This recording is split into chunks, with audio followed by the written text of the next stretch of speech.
2010 का बरस था। दिल्ली की भीड़भाड़ से दूर एक लेखक आरव मल्होत्रा अपनी जिंदगी की सबसे बड़ी रचना लिखने की कोशिश कर रहा था, लेकिन शब्द जैसे उससे रुट गए थे।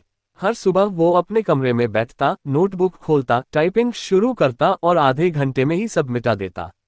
ये कुछ भी नहीं है, सब नकली लग रहा है, वो बुदबुदाता। फिर एक दिन उसके पास एक अनजाना ईमेल आया। सब्जेक्ट लाइन थी, शब्दों की हवेली तुम्हारा इंतजार कर रही है। आरव चौंका, कौन भेजेगा ऐसा मेल? और ये हवेली, क्या कोई पब्लिसिटी स्टंट है?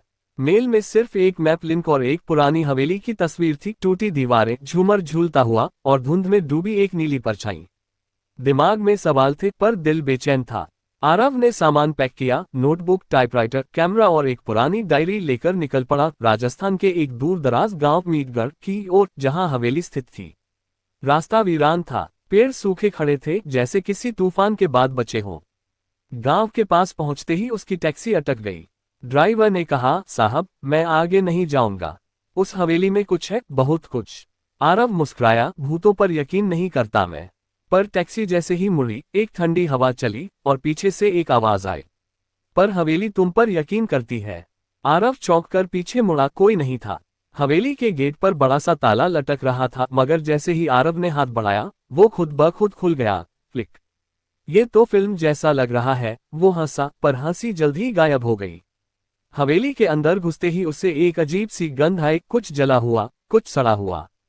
दीवारों पर पुराने पेंटिंग्स थीं, राजा, रानी, एक लेखक और एक औरत नीली साड़ी में, जिसका चेहरा अधूरा था। आरव ने टाइपराइटर निकाला और टेबल पर रख दिया। कुछ मिनटों तक उसने इधर उधर देखा, फिर लिखना शुरू किया। एक लेखक जो किसी हवेली में अपने शब्द ढूंढने आया था। लेकिन जैसे ही उसने ये लाइन लिखी, टाइपराइटर का कीबोर्ड जोर से बजा। ठक ठक ठक। मैंने तो कुछ दबाया ही नहीं। कागज पर एक और लाइन छपी हुई थी, तुम मेरी कहानी लिखोगे। रात होने लगी। हवेली के कमरों में सिर्फ एक दिया जल रहा था, जो आरव ने खुद लाया था। तभी पीछे से दरवाजा धीरे से चरमराया। आरव पलटा, कोई नहीं था। दिया तेजी से कांपने लगा। उसकी लौ कभी नीली होती, कभी लाल। और फिर कमरे के कोने में एक परछाई उभरी। एक औरत, अधूरी सी, चेहरा धुंध में, बाल बिखरे, और वो गा रही थी, लिखो ना, पूरी कर दो मुझे, मैं बहुत थक गई हूं। आरव बुरी तरह कांप गया। कौन हो तुम? क्या चाहती हो मुझसे? पर आवाज अब पास आई, जो अधूरा है उसे पूरा कर दो, वरना तुम भी अधूरे रह जाओगे। अगले दिन हवेली की पिछली मंजिल पर एक कमरा मिला, बंद, लेकिन दरवाजा थोड़ा खुला हुआ। भीतर एक लाल मखमली डायरी। आरव ने खोलते ही पढ़ा, मेरा नाम रेवा था, एक लेखिका, सपनों से भरी हुई। मैं इस हवेली में रानी के जीवन पर किताब लिखने आई थी, पर मैंने जो पाया वो मौत से भी भयानक था। हर पेज पर चीखें थीं, आंसू थे, और आखिर में लिखा था, अब मैं कहानी नहीं रही, मैं खुद एक किरदार बन गई हूं, इस हवेली की, इस श्राप की। और जब तक कोई मेरी बात पूरी नहीं करता, मैं सबकी कल्पना में जिंदा रहूंगी। आरव की आंखों में आंसू आ गए। तुम्हें मुक्ति चाहिए, मैं दूंगा रेवा, मैं तुम्हारी कहानी पूरी करूंगा। 3 रातें बीती। हर रात रेवा की परछाई दिखती, कभी किताबों के बीच, कभी आईने में, और कभी ठीक आरव के पीछे। वो लिखता रहा, पन्ने भरता रहा, और जैसे जैसे शब्द सामने आते, हवेली और ज्यादा जागती गई।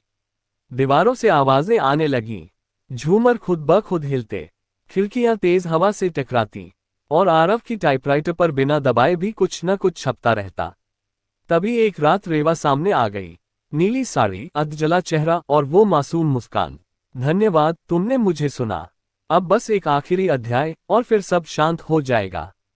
आरव ने खुद को बंद कर लिया एक कमरे में, टाइपराइटर, कागज और रेवा की डायरी के साथ। वो पसीने में भीग रहा था, आंखें लाल हो चुकी थीं, पर दिल कह रहा था, लिखो, बस लिखते रहो। जैसे ही आखिरी पंक्ति लिखी, और जब सूरज उगा, रेवा की आत्मा अंततः मुक्त हो गई। एक तेज सी रोशनी कमरे में फैली, हवेली की दीवारें कांपी, दरवाजे खुद ब खुद खुलने लगे, और रेवा की हंसी, सुकून भरी हंसी, हवेली में गूंजने लगी। अब मैं सिर्फ यादों में रहूंगी, वो बोली, और नीली रोशनी में विलीन हो गई। आरव दिल्ली लौटा, बदल चुका था। उसकी किताब रेवा छपी और हफ्तों तक बेस्ट सेलर रही। लोग कहते, वाह, कितना रियल लिखा है आपने, जैसे सब खुद देखा हो। आरव बस मुस्कुराता, मैंने देखा नहीं, जिया।